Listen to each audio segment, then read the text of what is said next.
الإسلام للسنة فانقادت لاتباعها وارتاحت لسماعها، وأمات نفوس أهل الطغيان بالبدعة بعد أن تمادت في نزاعها وتغالت في ابتداعها. وأشهد أن لا إله إلا الله وحده لا شريك له، العالم بانقياد الأفئدة وامتناعها في حالتي افتراقها واجتماعها.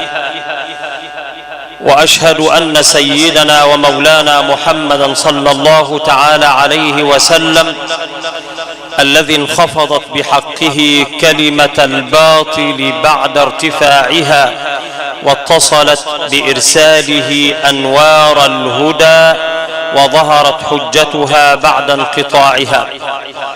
صلى الله وسلم وبارك على نبينا محمد وعلى آله وأصحابه وأحبابه وأزواجه وأتباعه الذين هجروا الأوطار والأوطان ولم يعاودوها بعد خلاعها. وبعد،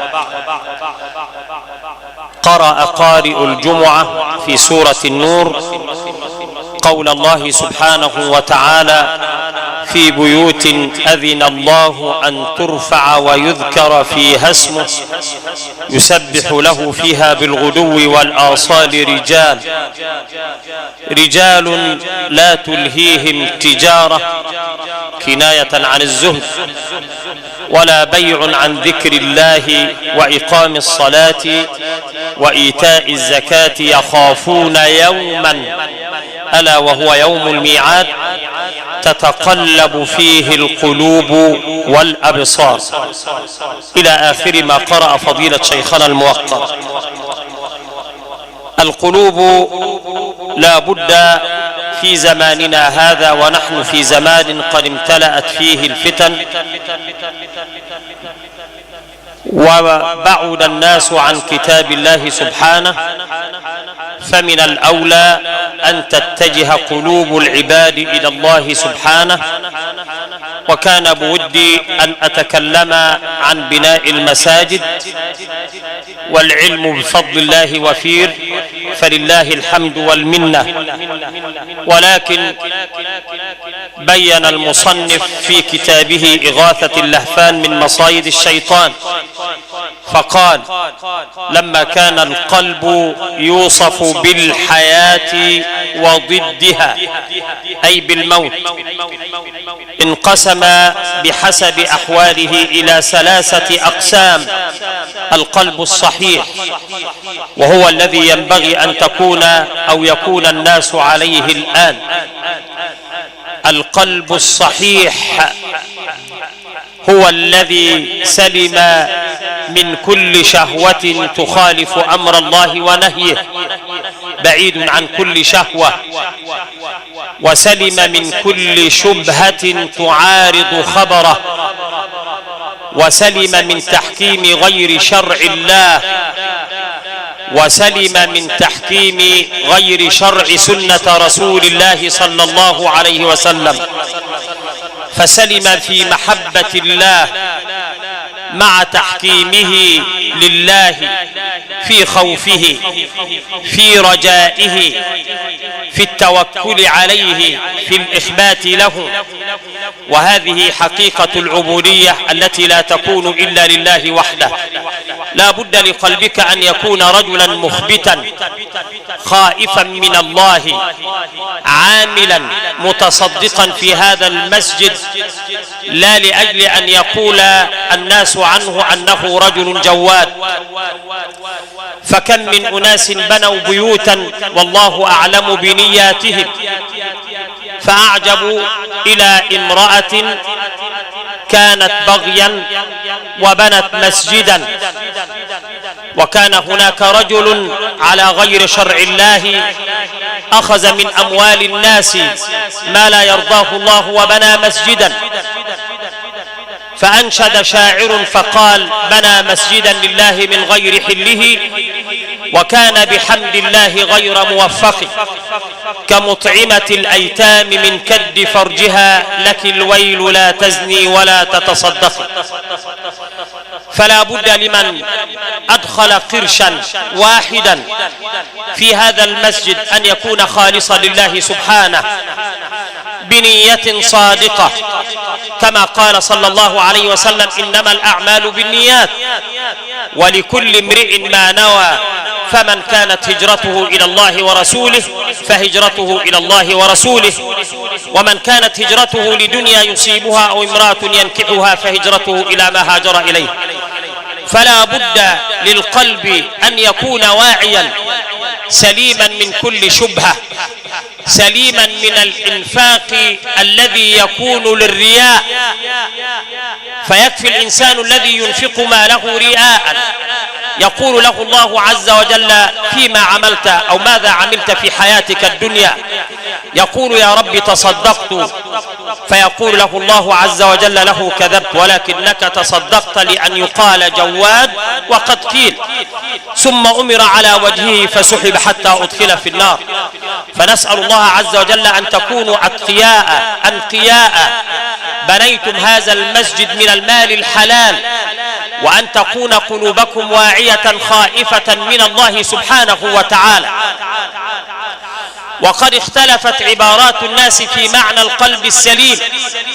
قال: هو السالم الذي صارت صفة السلامة ثابتة له كالعليم والقدير، مصداقا لقوله تعالى: يوم لا ينفع مال ولا بنون إلا من أتى الله بقلب سليم.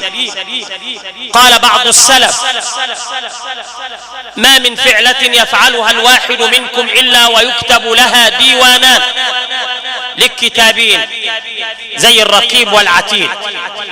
الكتاب الأول عنوانه لما، والثاني كيف، فتقف أمام ربك يوم القيامة فيقول لك الله عز وجل: لما فعلت هذا الفعل، وكيف فعلت هذا الفعل، هل فعلت ذلك الفعل لمولاك أي لربك الذي تقف أمامه الآن، أم فعلته لحظك وهواك؟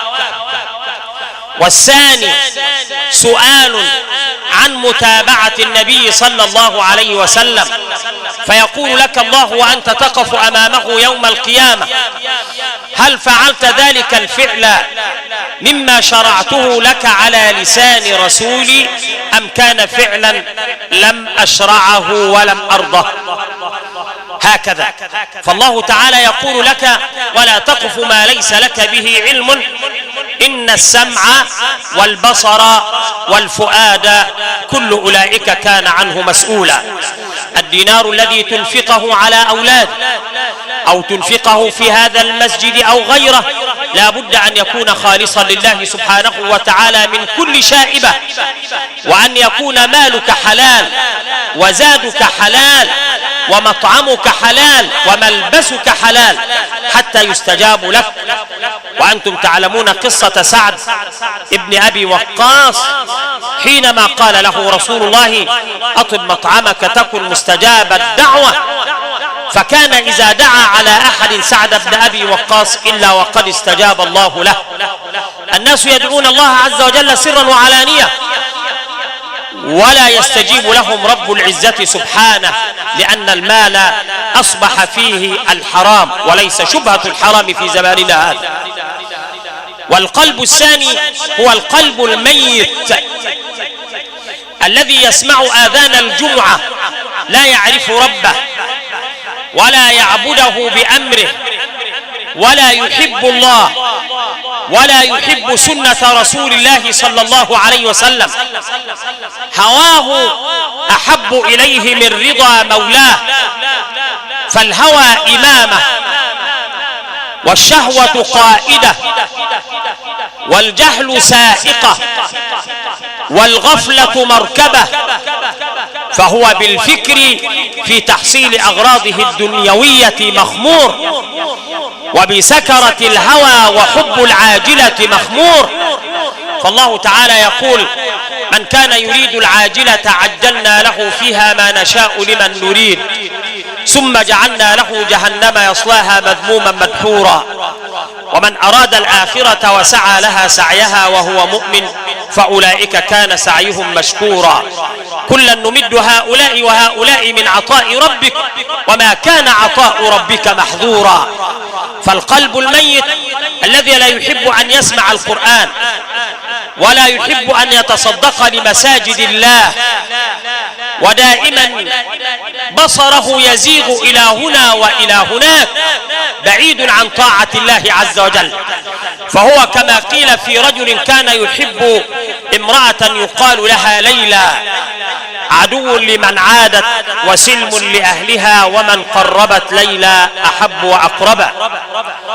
وأما القلب الثالث الذي عليه أحوال الناس الآن هو القلب المريض، قلب به حياة وبه علة في عطب، ففيه من محبة الله والإيمان به والإخبات إليه والتوكل عليه ما هو مادة حياته. يسمع القرآن ومواعظ الجمعة تراه يبكي بعد أن يخرج من المسجد وكأنه هكذا سبحان الله صام وصلى لأمر كان يطلبه فلما قضي الأمر لا صلى ولا صام هكذا. فيه من محبة الله والإيمان به والإخبات له ما هو مادة حياته، فيه من محبة الشهوات والخضوع إليها والنظر إلى محارم الله ما هو مادة هلاكه، فهو ممتحن بين داعيين، داع يدعوه إلى الله وإلى الدار الآخرة وداع يدعوه إلى الشهوات، وإنما يستجيب إلى أقربهما منه بابا وأدناهما منه جوارا. وقد نبأنا ربنا سبحانه وتعالى بذلك في سورة الحج فقال وما أرسلنا من قبلك من رسول ولا نبي إلا إذا تمنى ألقى الشيطان في أمنيته فينسخ الله ما يلقي الشيطان ثم يحكم الله آياته والله عليم حكيم ليجعل ما يلقي الشيطان فتنة للذين في قلوبهم مرض ألا وهو القلب الذي به مرض وبه علة وبه حياة، ليجعل ما يلقي الشيطان فتنة للذين في قلوبهم مرض والقاسية قلوبهم أي القلب الميت وإن الظالمين لفي شقاق بعيد. وليعلم الذين أوتوا العلم أنه الحق من ربك فيؤمنوا به فتخبت له قلوبهم ألا وهو القلب الواعي القلب الصحيح، وإن الله لهادي الذين آمنوا إلى صراط مستقيم. رب سائل منكم يسأل فيقول ماذا يريد الله تعالى من قلبك الذي في صدرك وبين جنبيك؟ يريد الله منك من قلبك أن يتأتى ما هيئ منه وخلق لأجله. وخروج قلوب الناس في زماننا هذا عن الاستقامة إما ليبسته وقساوته وعدم التأتي لما يؤتى منه زي اليد الشلاء وذكر العنين هكذا، وذكر العنين لا يستطيع النكاح لا حاجة له إلى الزواج هكذا، وإما بآفة تمنعه من كمال هذه الأشياء. فالقلب الصحيح حينما تعرض عليه الأغاني يعرض عليه المال الحرام تراه مبتعدا عن ذلك كله، لأن الله تعالى ربط على قلبه برباط الإيمان. لا تمتد يده إلى الحرام، لا يأكل حراما، لا ينظر إلى المسلسلات ليلا ونهارا، يجعل الله تعالى نصب عينه سرا وعلانية خائف من الله سبحانه وتعالى. لذلك يقول صلى الله عليه وسلم عن الفتن التي يعيش فيها الناس تعرض الفتن على القلوب، وهو حديث حذيفة بن اليمان تعرض الفتن على القلوب في زماننا هذا كعرض الحصير عودا عودا، فأي قلب أشربها نكتت فيه نكتة سوداء، تيجي نقطة سوداء كده على القلب حتى تغطيه وتستحوذ عليه حتى يصل الإنسان إلى مرتبة الران. كلا بران على قلوبهم ما كانوا يكسبون. وقلب أبيض لا يعرف، وقلب أبيض لا تضره فتنة ما دامت السماوات والأرض. تعرض الفتن على القلوب كعرض الحصير عودا عودا. أي قلب أشربها نكتت فيه نكتة سوداء، وأي قلب أنكرها نكتت فيه نكتة بيضاء، حتى تعود قلوب العباد على قلبين: قلب أسود كالكوز مجخيا أي مقلوبا لا يعرف معروفا ولا ينكر منكرا إلا ما أشرب من هواه، وقلب أبيض لا تضره فتنة ما دامت السماوات والأرض. والخروج من هذا كله، من القلوب الميتة ومن القلوب الضعيفة، إنما هو بقرآن الله عز وجل الذي نضعه الآن وأصبح عليه أكوام التراب، ونضعه أمامنا في السيارات حتى أكلت الشمس حفتاه ولا تجد من يحفظ القرآن. من منا في كل بيت ولده يحفظ أو ولدا يحفظ القرآن في كل بيت؟ أبدا لا تجد إلا القليل، كما قال تعالى: وقليل من عبادي الشكور. والله تعالى كما بين قارئ الجمعة: في بيوت أذن الله أن ترفع ويذكر فيها اسمه، أي بتلاوة القرآن العظيم الذي تركناه في زماننا هذا. هذا القرآن الذي تنحى عنه الناس حمل حملة شعواء. يا أصحاب القلوب السليمة، أقول لكم ذلك كما بين ربنا سبحانه: يا أيها الناس قد جاءتكم موعظة من ربكم وشفاء لما في الصدور. هذا القرآن يشفي القلب ويشفي الأمراض الوخيمة التي استحوذ عليها الشيطان. الرجل النهاردة عاد بينام، عاد بيحس بجلد في نوم.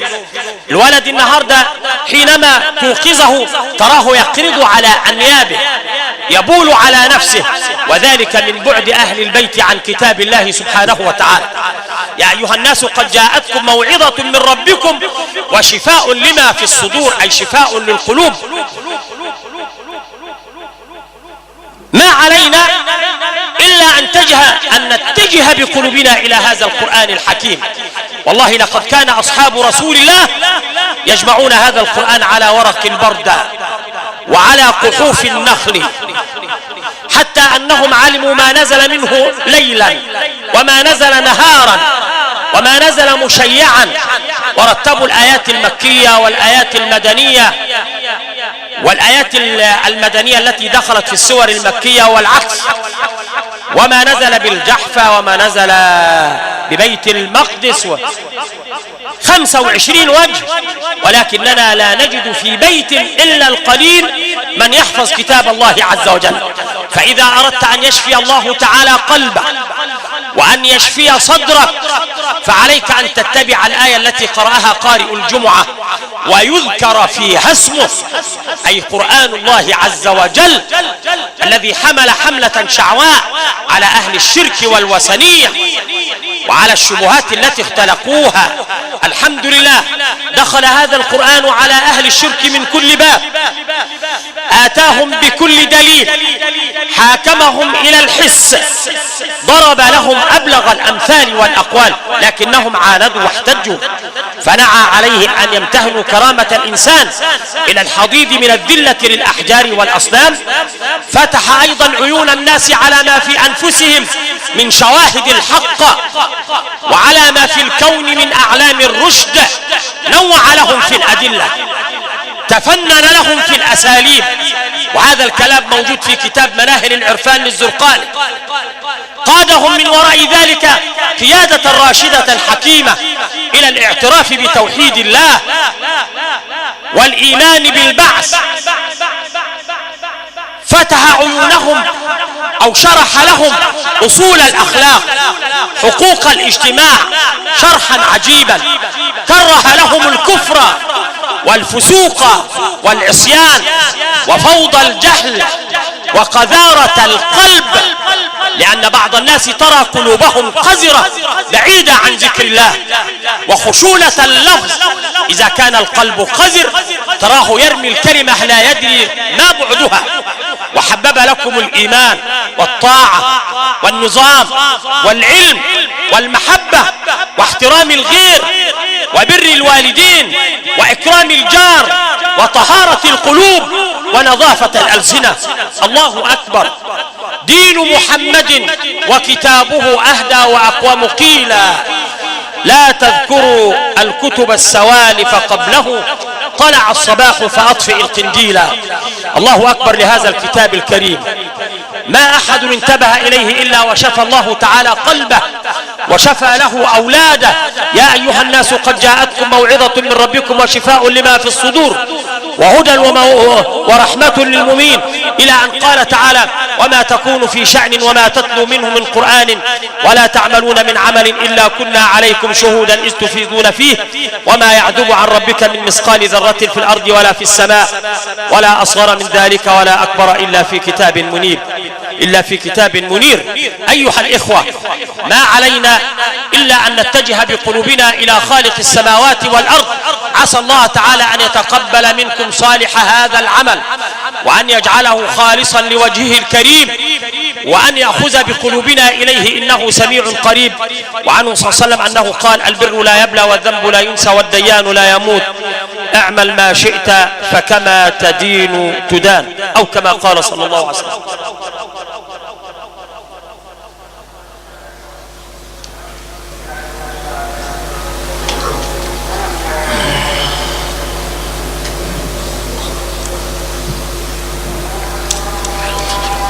الحمد لله رب العالمين، والصلاة والسلام على المبعوث رحمة للعالمين وعلى آله وأصحابه الطيبين الطاهرين وسلم تسليما كثيرا. وبعد، رجال لا تلهيهم تجارة كناية عن الزهد ولا بيع عن ذكر الله إلى آخر الآية، يخافون يوما ألا وهو يوم الميعاد تتقلب فيه القلوب والأبصار.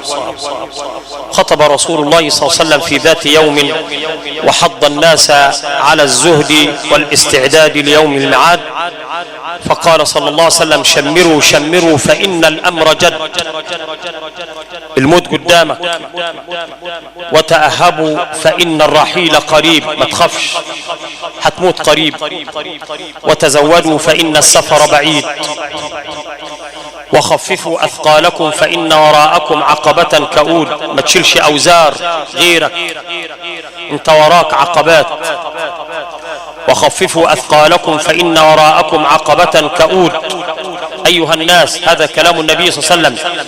إن بين يدي الساعة أمورا شدادا وأهوالا عظاما وزمانا صعبا يتملك فيه الظلمة ويتصدر فيه الفسقة، فيضطهد فيه الآمرون بالمعروف ويضام فيه الناهون عن المنكر، فأعدوا لذلك الأيمان والجأوا إلى العمل الصالح وعضوا عليه بالنواجز وأكرهوا عليه النفوس، واصبروا على الضراء تفضوا إلى النعيم الدائم في الدنيا والآخرة. فلا بد أن تستعد ليوم القيامة، لأن رسول الله صلى الله عليه وسلم في هذه الدار كان زاهدا فيها بكل الوسائل، لدرجة أنه صلى الله عليه وسلم لما نام على الحصير وقد أثر في جنبه يقول له ابن مسعود يا رسول الله لو اتخذنا لك وطاء فإن قصر وقيصر ينامون على الحرير والاستبرق، فقال ما لي ولهذه الدنيا، ما أنا في هذه الدنيا إلا كراكب استظل تحت شجرة ثم سار وتركها. أنا وإنت زي واحد بنستظل تحت شجرة وبعد ذلك بنروح سايبينها وتوكلنا على الله.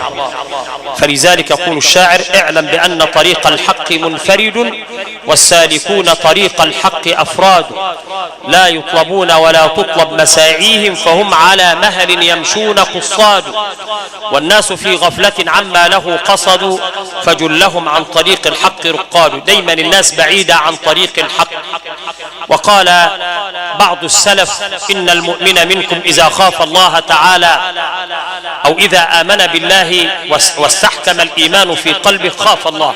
إن المؤمن إذا آمن بالله واستحكم الإيمان في قلبه خاف الله تعالى. دايما يخاف ربنا. شوف سيدنا عمر لما مر على ولد يرعى الغنم وكان ولدا صغيرا قال له: يا غلام. قال له: نعم. قال له: بعني هذه الشاة. قال له: إنها ليست ملكي. قال: وملك من؟ قال: ملك سيدي الذي أنا أشتغل عنده. قال: قل له اختطفها الذئب. فوقف الغلام وجرى ورفع إصبعه إلى الله عز وجل: فأين الله؟ فأين الله؟ فأين الله؟ فأين الله؟ فأين الله؟ فأتى عمر بن الخطاب إلى صاحب الغنم واشتراها، واشترى أرضه وأعطاها لهذا الغلام جزاء لخوفه من رب العزة سبحانه. إن المؤمن إذا آمن بالله واستحكم الإيمان في قلبه خاف الله تعالى، فإذا خاف الله تعالى تولد من الخوف الهيبة، تلاقيه هايب ربنا سبحانه وتعالى، خايف. فإذا سكنت الهيبة تولد من الهيبة الرجاء. انت خايف من واحد وجاي بيضربك بالعصاية تقول له: حاضر حاضر حاضر، طب ما تعملش هكذا. تولد الرجاء. فإذا سكنت درجة الرجاء دامت طاعته لربه. فإذا دامت طاعته لربه تولد من الطاعة المحبة.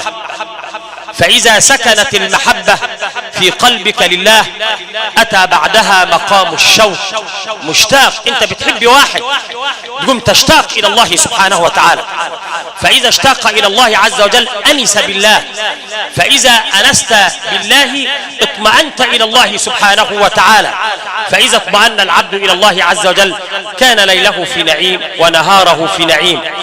ولذلك رجل الشاعر يقول: أرى الدنيا لمن هي في يديه عذابا كلما كسرت يديه، تهين المكرمين لها بصغر وتكرم كل من هانت عليه. إذا استغنيت عن شيء فدعه وخذ ما أنت محتاج إليه. ولكن للأسف ما عادش حد بيزهد، حتى علماءنا اللي هم رجال الأزهر اللي أنا بذكر نفسي قبلكم،